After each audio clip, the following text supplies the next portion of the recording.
United sports association 2024 द्वारा Airoli sector 10 में हिंदवी स्वराज्य के संस्थापक श्री छत्रपति शिवाजी महाराज जी की जयंती के उपलक्ष्य में शिव जयंती उत्सव कार्यक्रम का जोशो खरोश के साथ आयोजन किया गया, जहां इस कार्यक्रम में छत्रपति शिवाजी महाराज जी को वंदन करने मुख्य तौर पे मौजूद थे नवी मुंबई शिवसेना जिला प्रमुख विजय चौगले। इस दौरान विजय चौगले ने छत्रपति शिवाजी महाराज की प्रतिमा पर फूल अर्पित कर उनका वंदन किया, जहां उनके साथ उपस्थित थे युवा सेना थाड़े लोकसभा अध्यक्ष ममित चौगले, सह संपर्क प्रमुख बंडू केनी, सुरेश राणा जी और छत्रपति शिवराया के असंख्य शिव भक्त। बता दें कि ढोल नगाड़ों के बीच आयोजित इस शिव जयंती उत्सव में छत्रपति शिवाजी महाराज के उद्घोषों से संपूर्ण परिसर ऊर्जा में लबरेज हो उठा। इस बेहद जोशीले वातावरण के बीच विजय चौगले ने ऐलान किया कि मुख्यमंत्री एकनाथ शिंदे की संकल्पना से आज उन्होंने नवी मुंबई महानगर पालिका में लगातार फॉलोअप किया है और अब नवी मुंबई महानगर पालिका द्वारा ऐरोली परिसर में भव्य शिव स्मारक का निर्माण किया जाने वाला है, जिस काम का जल्द शुभारंभ मुख्यमंत्री एकनाथ शिंदे के हाथों संपन्न होगा। आपल्याला शिवाजी महाराजांच्या प्रतिमेचं पूजन करायला लागणार नाही, कारण समोरची जागा तुम्ही बघताय त्या जागेमध्ये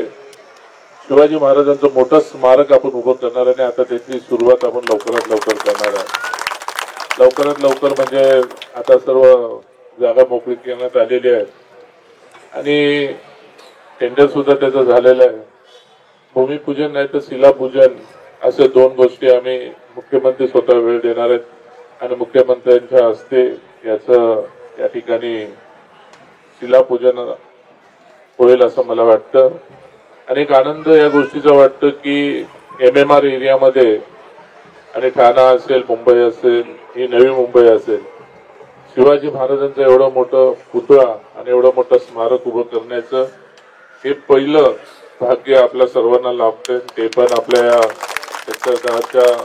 या भूमीमध्ये लाभतंय। तुम्हाला सर्वांना माहिती असेल की हा महाराजांचा पुतळा आम्ही अश्वारूढ पुतळा न घेता जो पुतळा घेणारा उभा पुतळा आम्ही तो घेतोय, तो जवळपास जमिनीपासून 51 फूट उंच असेल आणि महाराजांचा पुतळा 36 फुटाचा असेल आणि त्याची मुवमेंट फार वेगळ्या पद्धतीने आम्ही घेतलेली आहे। त्याच्यात खाली आम्ही बेसमेंट घेऊन पहिला मजला घेऊन खाली 2 मजले आपण असे 5000 फुटामध्ये म्हणजे जवळपास 3,000 फुटाचे 2 दालन आपण ठेवतोय आणि त्या दालनामध्ये एका दालनामध्ये आज ही मुलं आहेत, या मुलाला माहिती आहे की माझ्या हातात तलवार आहे आणि शिवाजी महाराज आहे, पण बाकीचे जे हिस्ट्री आहे, बाकीचा जो इतिहास आहे शिवाजी महाराजांचा, तो इतिहास पूर्णपणे आपल्या येणाऱ्या भविष्य काळातील मुलांना समजणार, मुलांना फक्त एवढं शिवाजी महाराजांचं शौर्य समजेल आणि महाराजांनी किल्ले जिंकले, अमुक अमुक किल्ले जिंकले, हे ते पण माहिती भेटता भेटता मुश्किल होईल। फक्त शिवाजी महाराजच त्यांना समजेल आणि तलवार समजेल। म्हणून या ठिकाणी आपण 2 दालनामध्ये अशा पद्धतीने एक म्युझियम करत आहोत की त्या ठिकाणी शिवाजी महाराजांचे मावळ्यांचे शस्त्र असतील, त्या ठिकाणी अस्त्र असतील, म्हणजे जे काय त्यावेळेस शिवकालीन मध्ये ज्या ज्या गोष्टीचा वापर करण्यात आला, युद्धामध्ये वापर करण्यात आला, पेहरावामध्ये वापर करण्यात आला, त्याचे एक म्युझियम टाईप आपण एक दालन उभं करतोय आणि दुसऱ्या दालनामध्ये आपण एक 3Dच्या माध्यमातून महाराजांनी जे काय किल्ले मिळवले होते, जेवढे महाराजांचे किल्ले होते त्याचा 3D शो त्या दालनामध्ये राहील अशी नियोजन आपण केलेलं आहे। हे सर्व आपली कल्पना, ही संकल्पना माननीय मुख्यमंत्री एकनाथ शिंदे साहेबांच्या माध्यमातून आपण सिडकोच्या माध्यमातून ही जागा घेऊन या ठिकाणी महानगरपालिकेच्या माध्यमातून आता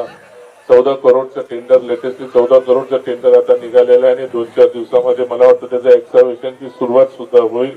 आणि त्यानंतर अजून त्याच्यावरती 5-10 करोड रुपये खर्च करून सर्वात मोठ्यात मोठं आणि एक वेगळ्या पद्धतीचं एक स्मारक शिवाजी महाराजांचं इथं आल्यानंतर लोकांना वाटलं पाहिजे की आपण जाऊन महाराजांच्या पायाला डोकं टेकूनच पुढे जायला पाहिजे. संध्याकाळच्या वेळेस या ठिकाणी महाराजांच्या सानिध्यात लोकांनी बसायला पाहिजे. अशा पद्धतीची एक रचना ममित चौगुले आणि मी स्वतः राणाजी वगैरे सर्व सहकाऱ्यांच्या माध्यमातून ही केलेली आहे आणि खरं पाहिलं तर त्याचं श्रेय आपल्या युनायटेड स्पोर्ट्स क्लबला द्यायला पाहिजे. कारण मागच्याच वर्षी आपण शिवजयंती सुरुवात केली आणि हे दुसऱ्या वर्षात आपलं लगेच शिवाजी स्मारकाचं भूमिपूजन म्हणजे कामाची सुरुवात, टेंडर निघून प्लॉट ताब्यात येऊन कामाची सुरुवात झाली आणि पुढच्या वर्षी 3ऱ्या वर्षी आपला आनंदाचंच असेल की तिथं महाराज स्वतः आपल्या साक्षीला असतील आणि महाराजांच्या साक्षीला समोरच आपण सर्व गोष्टी करणार आहोत. परत एकदा आपल्या सर्व युनायटेड स्पोर्ट्सवाल्यांचं